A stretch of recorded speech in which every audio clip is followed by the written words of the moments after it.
जय श्री राम भाइयों, जय श्री हनुमान। आज ध्यान से सुनिएगा प्रसंग को, क्योंकि आज का प्रसंग है जो आप कोई काम करने जाते हैं वह काम नहीं बनता है। कोई व्यापार करते हैं, व्यापार में घाटा लग जाता है। कोई माने क्या कहता है, जो पढ़ाई करते हैं या कुछ अपना व्यापार किए, कुछ भी काम करने जाते हैं तो काम नहीं होता है। अक्सर देखा जाता है कि जो जाते हैं कुछ करने, हो जाता कुछ और है। कुछ इसी प्रकार की घटना यदि आपके साथ भी हो रही है तो आज का प्रसंग ध्यान से अंत तक अवश्य सुनिएगा।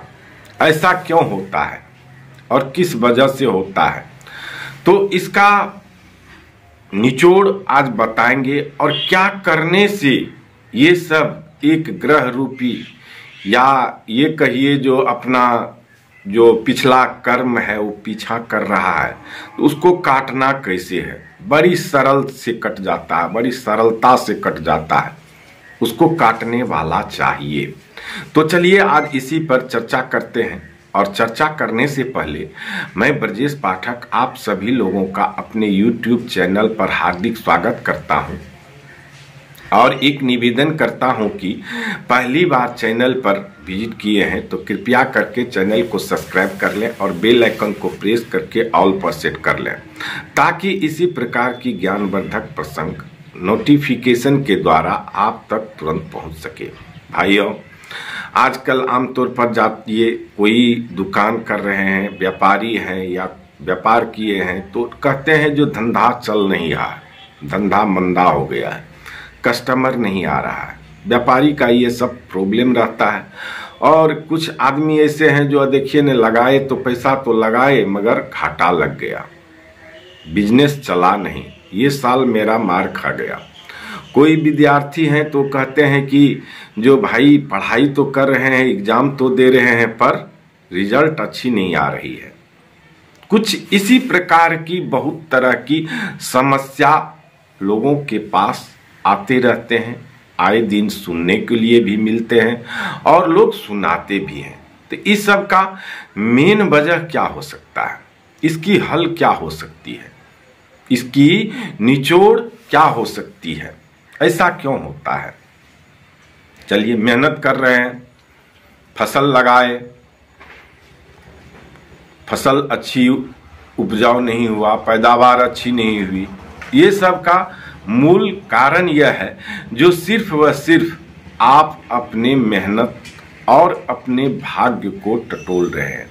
यदि आप मेहनत और भाग्य के भरोसे जी रहे हैं तो कुछ न कुछ अड़चनें आती रहती है, क्योंकि पिछले जो कर्म है आपके, वो कुछ न कुछ आपको नुकसान करेंगे ही करेंगे। क्योंकि क्या पता आप पिछले जन्म में क्या करके आए हैं और क्या भुगतना है आपको। तो इसलिए उसके साथ साथ कुछ अच्छे कर्म करने पड़ेंगे। और अच्छे कर्म कौन सा करने पड़ेंगे, जो कर्म आज मैं बता रहा हूं, नो तो उसमें आपको मेहनत है, नो पैसा खर्चा है, और नो ही उसमें आपको स्नान ध्यान करना है, पवित्र होना है, नो सामग्री लाना है, कुछ नहीं। बिल्कुल एकदम सोचिए, सूखा साखा और सरल और महान कहिए तो पुण्य की प्राप्ति, उससे महान पुण्य की प्राप्ति होगी।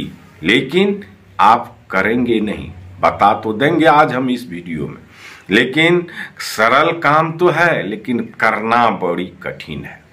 लोग या तो आप लज्जा के मारे नहीं कर पाएंगे, या आप बहुत दिन हो गया होगा आपको, आप सोचते होंगे इतनी दिन मेरी बीत गई, चूक गए, या अब हमारे बाल बच्चे हो गए, हम ये काम नहीं करें। कुछ न कुछ आपको निगेटिव ऊर्जा आएगी, नकारात्मक शक्ति जो है वह आपको वहां तक जाने नहीं देगी।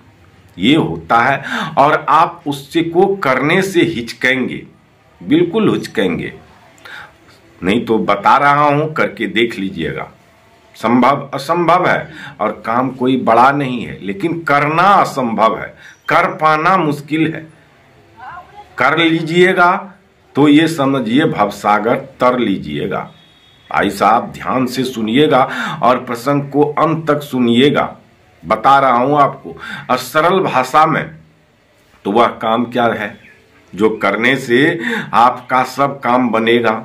तो भाई साहब बिल्कुल नहीं, न तो अगरबत्ती जलाना है, न स्नान करना है, न सामग्री लाना है, न प्रसाद चढ़ाना है, न फूल तोड़ना है, न मेवा लाना है और न कहीं जाना है।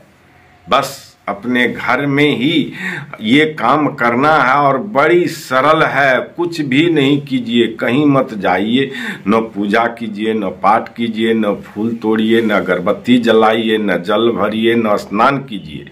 बस वह एक काम करते रहिए, सब काम आपका ये जितना बताए सब होता रहेगा और निश्चित रूप से होगा और मेरा विश्वास अटूट है।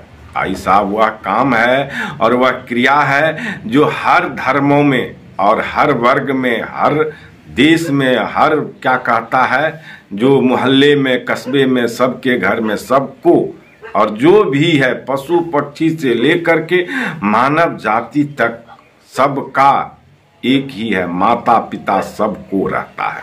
माता पिता के चरणों में आपको करना क्या है, एकदम सुबह उठिए, आंख मिचोली करते करते माँ के पैर का पहले दर्शन कीजिए, टकटकी लगा करके ऐसे माँ के चरण को देखिए और उनको प्रणाम कीजिए। प्रणाम भी कई तरीके के होते हैं। एक खुश होकर के प्रणाम करना है, जो मेरी माँ के चरण में स्वर्ग है, मेरी माँ के चरण में वह सब सुख है और मेरी माँ के चरण सभी देवताओं से बढ़ के है। इस तरह से प्रसन्न मुद्रा से सुबह में माँ के चरणों को दर्शन कीजिए और एकदम साष्टांग प्रणाम। कई तरह के हैं, बोल रहे हैं साष्टांग प्रणाम बहुत कम आदमी करते होंगे।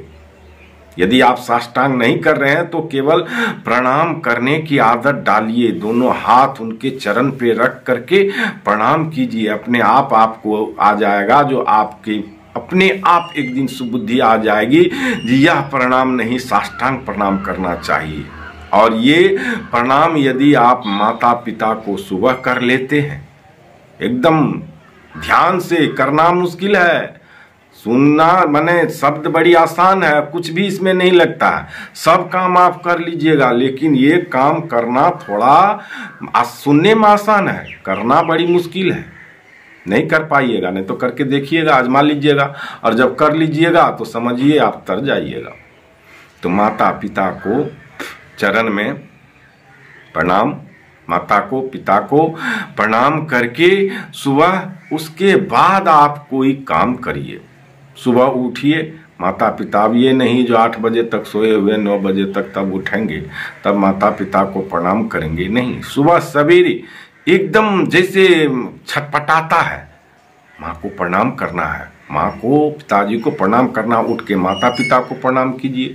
रात में फिर सोने जाने लगिए तो माता पिता के चरणों को प्रणाम कर लीजिए और जिस देवी देवता में आपकी आस्था है, जो देवी देवता हो उनको पकड़ लीजिए, सिर्फ एक को पकड़िएगा, ऐसा नहीं जो सब देवी देवता। जिस देवता के प्रति आपका आस्था है और प्रेम है, जो आपके मन को भाता है, आत्मा को भाता है, उस देवता का नाम लेते रहिएगा और देखिएगा आपका कोई भी दुनिया का कोई काम हो, यदि आप करने जाएंगे तो भाई साहब नहीं होगा तो आकर के बताइएगा मेरा काम नहीं हुआ। सिर्फ आप ज्यादा नहीं, 90 दिन कंटिन्यू करके देखिए और 90 दिन में आपको 90 डेज में ही आपको पता चल जाएगा जो कितनी शक्ति है। ये तो 30 ही दिन में आपको दिखाने लगेगा। कंटिन्यू यदि आप 30 दिन कर लिए ना तो आपको रिजल्ट आना शुरू हो जाएगा और अंदर से आपको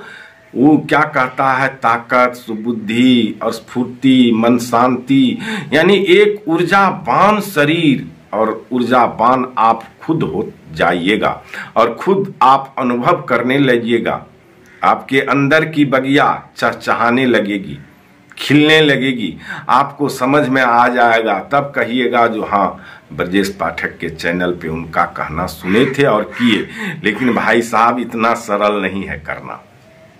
मैंने कितनों को आजमाया है, कितनों को आजमाए हैं, कुछ दिन करते हैं और यदि आप करने माने पूरा हट होगा, आप में पूरा प्रसन्न होगा, पूरा प्रेम होगा और पूरा उन्माद होगा, तभी कर लीजिएगा। यदि करने लगिएगा तो उसमें भी अड़चन आएगा। अड़चन आएगा, क्या आएगा? तो आपको परम पिता परमेश्वर क्या होते हैं, जब आप अच्छे कृत्य करने लगते हैं तो शुभ काम में बाधा होती है, और वह बाधा होगी आपको क्या, जो या तो आपको बहुत शुभ संकेत आ जाएगा जो आपको वहां से दूर कर देगा। आपको ऐसा शुभ संकेत आ जाएगा, ऐसा चीज आ जाएगा जो आप उसके पाने के लिए इसको भूल जाइएगा, उसको पकड़ लीजिएगा तो छूट जाएगा। याद रखिएगा और कोई काम कीजिएगा, इतना काम यदि आप 30 दिन कर लिए कंटिन्यू, 30 दिन तो आपको अनुभव होगा, 60 दिन में आपको सरलता से पता चल जाएगा, 90 दिन में निहाल हो जाइएगा। चैनल पर पहली बार आए हैं तो चैनल को जरूर सब्सक्राइब करें और कमेंट में जय श्री राम जरूर लिखें, और अपने माता पिता को प्रणाम करके 90 दिन के बाद इसी वीडियो को सेव करके रखिएगा और आके बताइएगा जो क्या अंतर आप पाए हैं। करना तो मुश्किल है, लेकिन एक बार करके देखिए, कुछ लगता नहीं है इसमें, न पैसा लगता है न समय बर्बाद होता है, बस 2 मिनट का काम है, सुबह शाम करना है, राम का नाम लेना है। जय श्री राम। प्रभु करे आपका कल्याण।